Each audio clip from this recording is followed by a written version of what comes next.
World prepares for Copenhagen's climate talks, and as U.S.-China governments engage in talks this week, I am hosting the U.S.-China Green Energy Council in Washington to draw attention to the unparalleled potential for clean energy partnerships. As economic powerhouses, the resultant U.S.-China carbon footprint calls for joint leadership, capable of moving forward the global climate commitment while making green technology affordable and accessible for the most economically underdeveloped nations. At Copenhagen, we must not be insular in our carbon cuts. By insular, I mean America only. Naturally, America has been the focus of Congress's climate legislation, and self-assessment is welcome. It is insufficient as long as one major player remains outside the conversation. I am talking about the global poor. Our response to climate change must articulate a way forward for the least of us, who will feel the most in terms of adverse impacts of climate change. By factoring the poor in our response, we lower the environmental and health risks from global warming and seize the opportunity to democratize energy.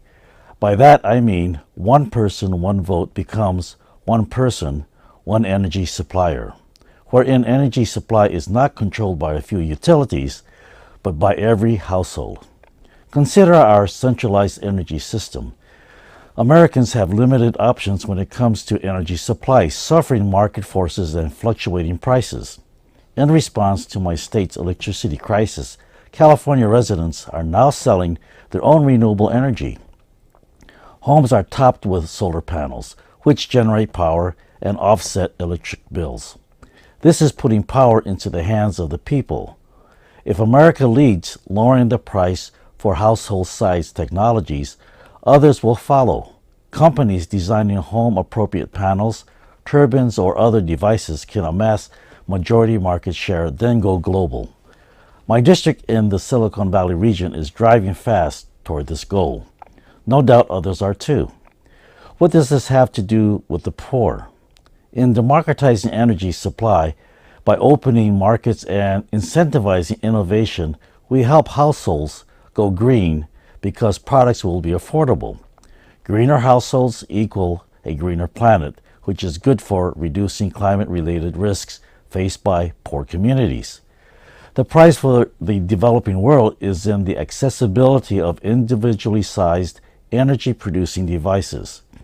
We must motivate innovators to produce portable, affordable power, enabling citizens of the most autocratic countries to be free from fetters and equipping them with ways to harness the sun's, wind's, and earth's power cheaply. The reward for the developed world is enhanced security. Localizing your supply makes systems-wide sabotaging difficult.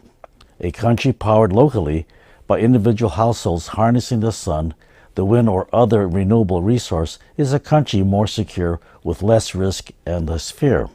It is time to give energy to the people. This is what democracy looks like: power in the hands or households of the people.